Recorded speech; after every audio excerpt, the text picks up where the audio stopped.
Pokhara is for trekkers. That's what everyone told me, and I wasn't sure if I could hike for days, so I almost skipped this region.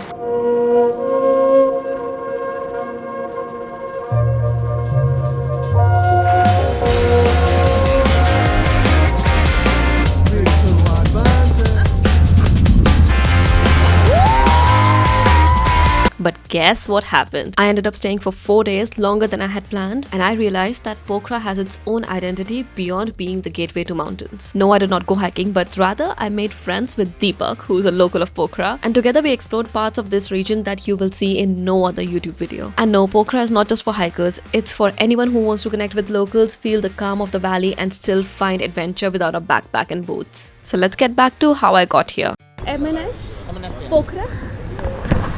Long story short, I jumped on a bus from Kathmandu tourist bus terminal, and in a few hours I was in Pokhara, and it was decent enough. We stopped a couple of times for toilet breaks, and the toilets are not the best. Also, I recommend keeping toilet paper with you. I booked the tickets through my hostel, but you also have the option to go there and book it on the spot. We've just got off at the bus stop, and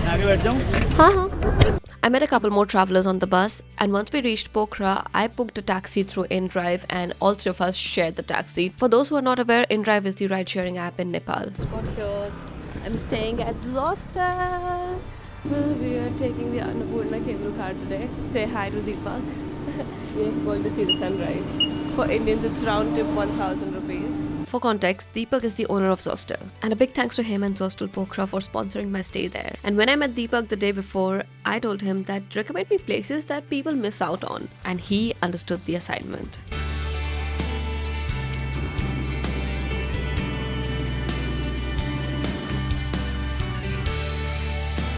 So ये सारा Annapurna range है.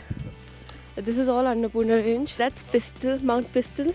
There's Annapurna too. That side is Dholagiri, but you can't see it. And here at the back is Manaslu range. We did start the sightseeing with one of the more popular tourist locations, and even though it is a tourist hotspot, we did not go to the actual tourist point where everyone flocks for the sunrise. We went to the left towards the hotel that's there and sipped coffee while watching the sunrise.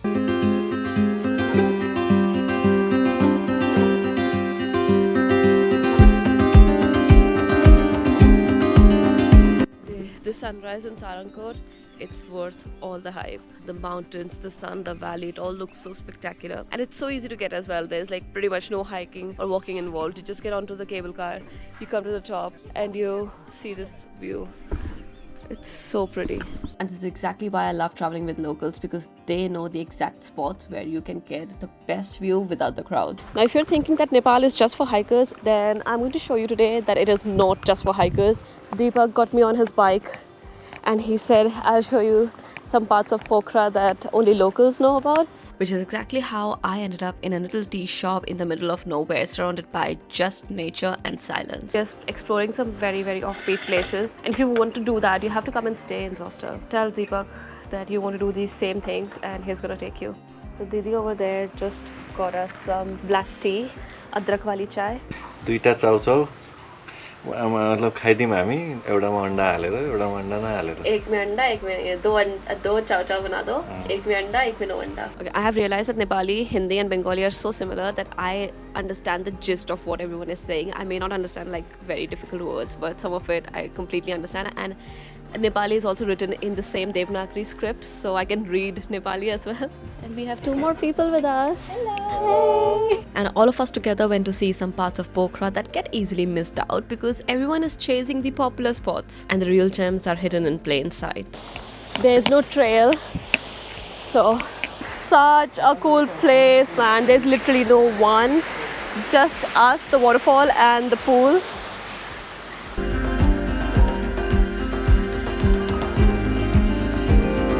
This is the source of the waterfall we saw earlier.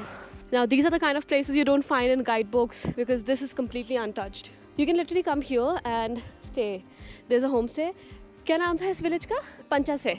Okay, there's Panchase homestay. There are a few hotels, restaurants. I think people trek here as well.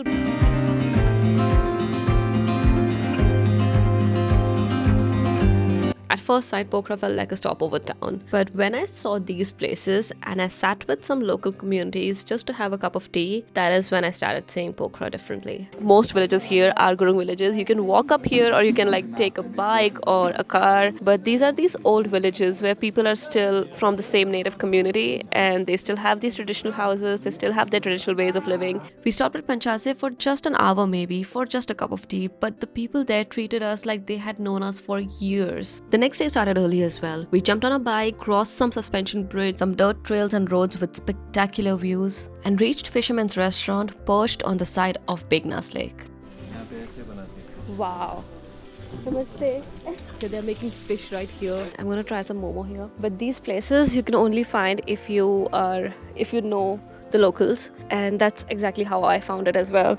My plan for today was something else, but turns out I'm cancelling everything else for the rest of the days and staying in Pokhara because there is so much to see and so much to explore. Everyone comes to Nepal thinking they would go on Annapurna base camp, Everest base camp, or these bigger hikes and just do that and leave.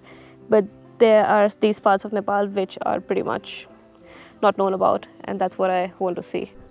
That over there is Begnas Lake, all of it. This is the third largest lake in Nepal and it's a natural one. Oh my god. We're so high up. And that over there is Begnas Fort. Bike पे? कैसे जाएंगे?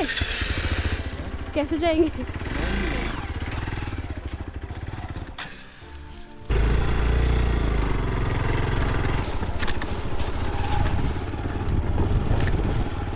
Yeah, you can take the stairs. You don't need to do this. But what a view.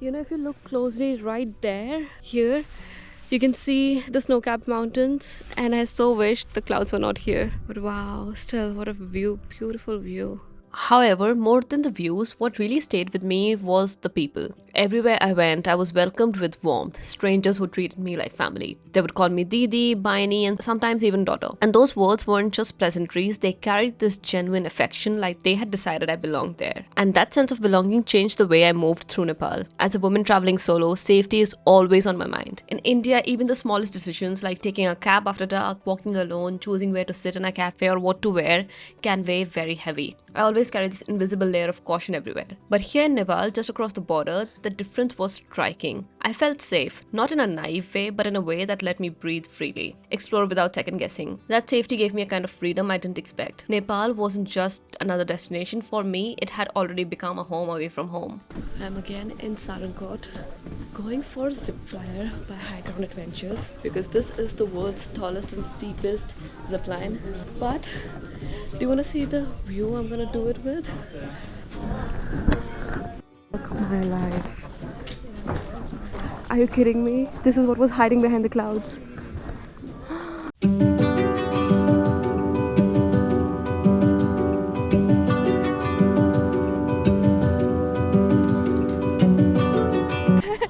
Super excited but super nervous.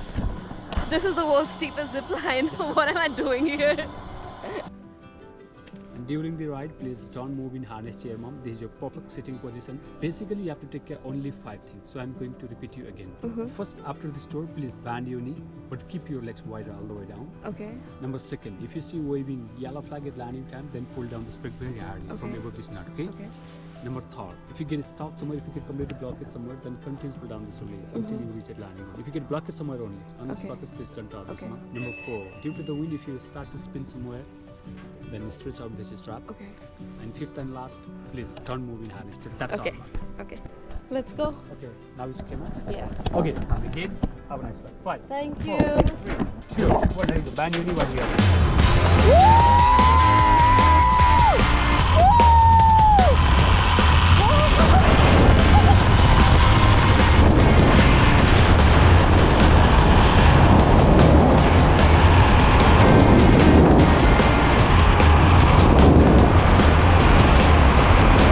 It's a vertical drop of 600 meters and the zipline is 1.8 kilometers long, where the speed can go up to 120 kilometers per hour, making it one of the fastest ziplines globally. And I got super lucky with the weather because it was absolutely clear. I could see the Himalayan ranges as I was soaring down the zipline. The rush is insane, but when you look up and see the Himalayas right in front of you, you almost forget you're screaming the whole way down.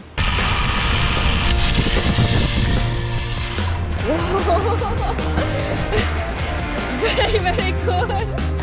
Amazing. Next up, I'm going to do the crazy giant swing. This is the only one in Nepal and I'm here for it.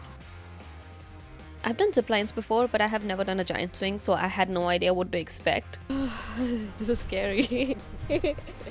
And honestly, I think I was underestimating it. The swing started going up, I was all smiling and posing for photographs, and then... Whoa! Oh! Whoa! Oh! Whoa!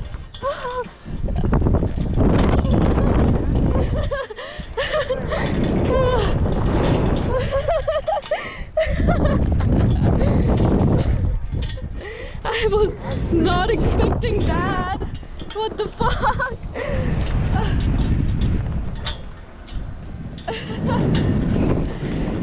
The giant swing was one of those things that I mistakenly underestimated, and trust me, it's not the swing you played on as a kid, because the swing takes off from a 75-meter high platform and free fall before swinging into a massive arc between two hills. It's part bungee, part roller coaster, and part making your heart stop for a second, and then you explode with laughter once you realize you're still alive. And finally, I signed my life off because I thought going bungee jumping was also a good idea.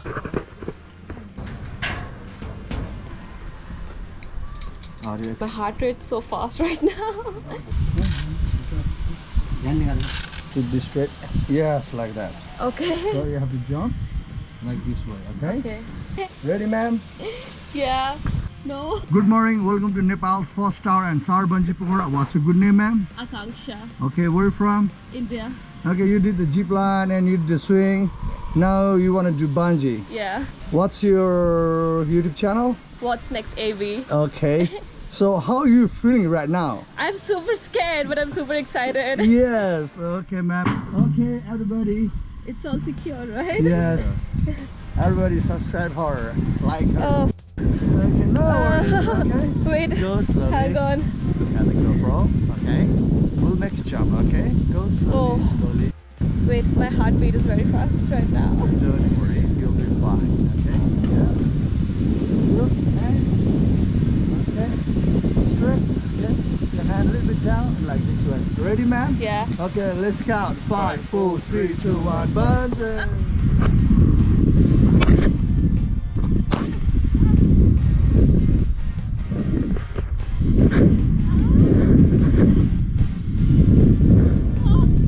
I did it!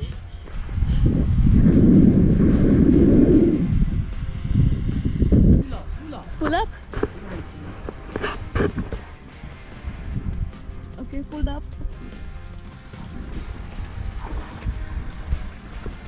Okay, and clear.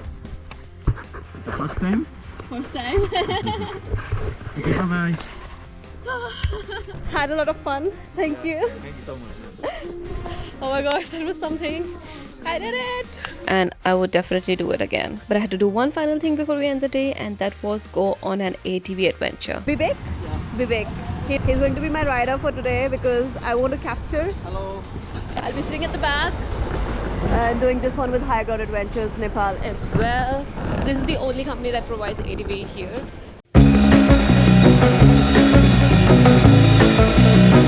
And this is the last point, this is the top view. And you know what? People are paragliding there and there, and now I want to do it as well. I should have done this first because after all of that extreme adventure, this felt very meh. But definitely a nice way to see the Pokhara Valley and end a day full of adventures. Okay, so today we are at a little village just like 20 minutes outside of Pokhara called Dhital.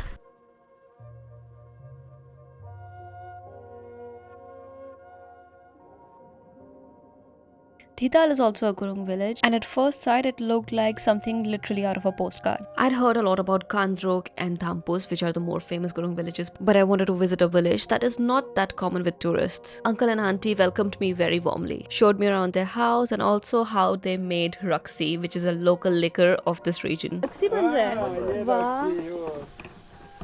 So she is saying there's millet seeds here, Yeah. and they are boiling, Yeah. and the vapor comes up, and there is one more flask in between this Yeah. thing, and this vapor then goes down there and stores, because they make it, Yeah. it's one of their welcome drink. पीने के लिए ready. इसका कितना strong fragrance है. जानिए आज उसने धन्यवाद. गाउँ हेर्छु भने cold दारू हाँ थोड़ा सा. भयो. आप कहाँ से हैं? दिल्ली से. Oh wow. नई दिल्ली? नई दिल्ली. बहुत टेस्टी है. Dhital has a concept of community homestays. Around 12 to 15 families live in the village and are part of this network, and instead of competing for guests, they work together. If a large group arrives, one family will host, another will cook, and another will organize cultural programs. It's collective hospitality, and it means the whole village shares the benefits of tourism. Sitting with them, listening to stories, eating homemade food, I realized I wasn't just a guest in someone's home, I was welcomed by an entire community. Sometimes, in the rush to tick off all the famous places, I forget why I even started traveling in the first place. It wasn't for the checklists, it was to learn about people, their culture, and the stories tucked away in everyday lives. I used to watch documentaries of travelers uncovering local worlds and wonder if I'd ever get the chance to do that myself. In Pokhara, I finally did that. These 4 days blended everything together: nature, thrill, culture, and connection, and gave me an experience that makes me want to return. No, I didn't do the touristy Pokhara everyone talks about. Instead, I found a side that you won't find anywhere else. And maybe that's the real journey, not chasing places, but letting places chase you.